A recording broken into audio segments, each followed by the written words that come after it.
उसी याचिका को के दौरान जो चीफ जस्टिस ने माननीय चीफ जस्टिस ने जो कमेंट किया है, विथ ऑल ड्यू रिस्पेक्ट मैं उसका विरोध करता हूं।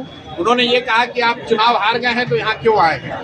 तो मेरे भाई, इस देश में जितनी समझ हम लोग की है, न्यायालय तो इसी के लिए है ना कि अगर आपको लगे कि आपके साथ अन्याय हुआ है तभी तो आप न्यायालय में जाएंगे।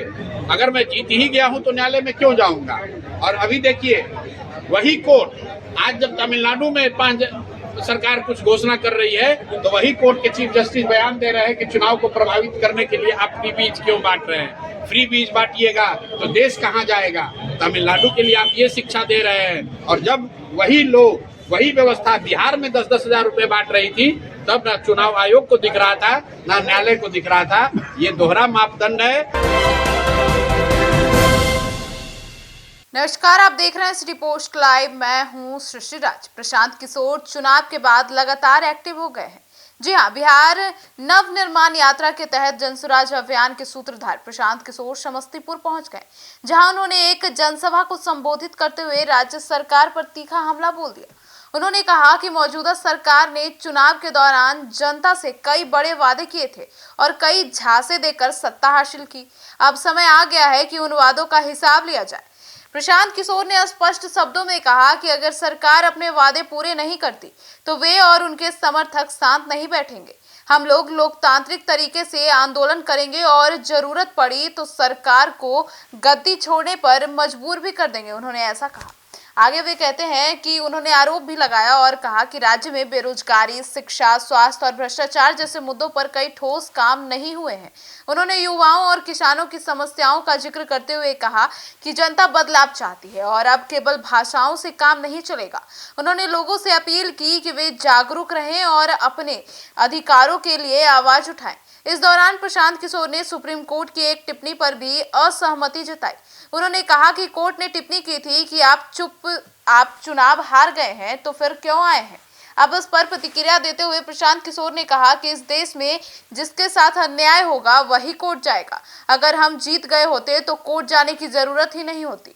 उन्होंने कहा कि लोकतंत्र में न्याय पाने का अधिकार हर नागरिक को है, चाहे वह चुनाव जीता हो या हारा हो।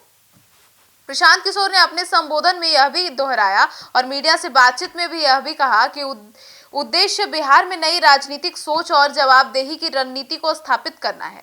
उन्होंने दावा किया कि यह आंदोलन सत्ता के लिए नहीं बल्कि व्यवस्था परिवर्तन के लिए काम करेगी। आगे सुनिए और क्या कुछ कहते नजर आए मीडिया से बातचीत में प्रशांत किशोर। 6 महीने के बाद बिहार नवनिर्माण का एक अभियान शुरू करेंगे, जिसमें बिहार में शिक्षा, स्वास्थ्य, रोजगार, पलायन बंद होने का जो मुख्य मुद्दा जनसुराज का है, उन मुद्दों को लेकर फिर से जनता को जागृत किया जाए, जनता के साथ खड़ा हुआ जाए और जहां कहीं भी जनता के साथ सरकार या सरकार के प्रतिनिधियों के द्वारा कोई गलती हो रही है उनके लिए उनकी मदद की जाए। ये नवनिर्माण अभियान जून महीना से या जून के मध्य से शुरू हो, उसके लिए जरूरी है कि जो जनसुराज का अपना संगठन है उसको फिर से पुनर्गठित किया जाए, उसको मजबूत किया जाए। और चंपारण में बहुत सारे साथी नहीं पहुंच सके थे, इसलिए मैंने तय किया है पार्टी ने कि हम लोग हर जिले में जाएंगे और सभी कार्यकर्ता साथियों से, जो साथी जनसुराज के विचार से, इस प्रयास से जुड़े हुए हैं, उनसे राय विचार किया जाए कि किस तरीके से इस अभियान को आगे बढ़ाया जा सकता है। बिहार नवनिर्माण का जो अभियान हम लोग शुरू करना चाहते हैं उनमें किन बिंदुओं को शामिल किया जाए, संगठन को कैसे पुनर्गठित किया जाए, कैसे मजबूत किया जाए, इन सभी बिंदुओं पर साथियों की राय ली जा रही है।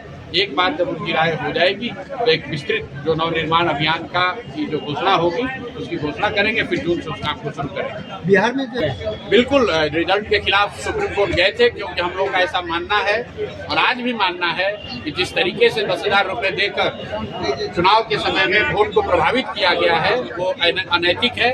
और गांधी और लोहिया जयप्रकाश की बात करने वाले लोग सरकारी पैसे से, आपके हमारे पैसे का इस्तेमाल करके गरीबों का वोट खरीदा है जिन लोगों ने, इनका नैतिक अधिकार नहीं है। कोर्ट ने याचिका को ये कह के खारिज किया कि आप लोग हाईकोर्ट में जाइए, तो हम लोग हाईकोर्ट में जाएंगे। लेकिन उसी याचिका को के दौरान जो चीफ जस्टिस ने माननीय चीफ जस्टिस ने जो कमेंट किया है, विथ ऑल ड्यू रिस्पेक्ट मैं उसका विरोध करता हूं। उन्होंने ये कहा कि आप चुनाव हार गए हैं तो यहाँ क्यों आए हैं। तो मेरे भाई, इस देश में जितनी समझ हम लोग की है, न्यायालय तो इसी के लिए है ना कि अगर आपको लगे कि आपके साथ अन्याय हुआ है तभी तो आप न्यायालय में जाएंगे। अगर मैं जीत ही गया हूं तो न्यायालय में क्यों जाऊंगा। और अभी देखिए, वही कोर्ट आज जब तमिलनाडु में सरकार कुछ घोषणा कर रही है तो वही कोर्ट के चीफ जस्टिस बयान दे रहे हैं कि चुनाव को प्रभावित करने के लिए आप फ्री बीज क्यों बांट रहे हैं। फ्री बीज बांटिएगा तो देश कहाँ जाएगा। तमिलनाडु के लिए आप ये शिक्षा दे रहे हैं और जब वही लोग वही व्यवस्था बिहार में 10-10 हजार रुपए बांट रही थी तब ना चुनाव आयोग को दिख रहा था ना न्यायालय को दिख रहा था। ये दोहरा मापदंड है, बिहार के लोगों के साथ दोहरा मापदंड है, सत्ता और विपक्ष के साथ दोहरा मापदंड है। बिहार में लगातार इन दोनों आपराधिक घटना बढ़ गई है, उसको लेकर क्या कहिए? भैया बिहार में आपराधिक घटना पिछले कई साल से है। ये बिहार का दुर्भाग्य है कि जो लोग इस व्यवस्था में शामिल लोग इन आपराधिक घटनाओं के लिए भ्रष्टाचार के लिए दोषी हैं, जो इसके लिए जवाबदेह हैं। जनता ने 10,000 रुपए की लालच में या लालू जी के जंगल राज के भय से उन्हीं को वोट दे दिया है। अब जनता को लग रहा है कि भाई फिर गलती हो गई तो भाई जैसा बोओगे वही काटोगे। जो व्यवस्था आपने बनाई है, अगर आपने भ्रष्ट व्यवस्था को फिर से वोट देकर फिर से उन्हीं को सरकार में शामिल किया है तो भ्रष्टाचार नहीं रुकने वाला है, स्कूल नहीं सुधरने वाला है। मैं बिल्कुल कैमरे पर कह देता हूँ, चुनौती दे रहा हूँ, स्कूल अस्पताल नहीं सुधरने वाला है। बिहार में भ्रष्टाचार नहीं खत्म होने वाला है क्योंकि जनता ने खुद ही उसी भ्रष्ट व्यवस्था को बनाने के लिए ऐसे लोगों को वोट देके सरकार में बैठाया है जिनके भ्रष्टाचार से वो परेशान थी, जिनके अपराध से वो परेशान थी। तो अगर आप अपराधी को भ्रष्टाचारी को वोट देकर सरकार में बैठाएंगे तो अपराध और भ्रष्टाचार खत्म नहीं होगा। तो सुना आपने। तो अब प्रशांत किशोर के इस बयान को लेकर आपकी क्या राय है, कमेंट सेक्शन में जरूर बताइएगा। धन्यवाद।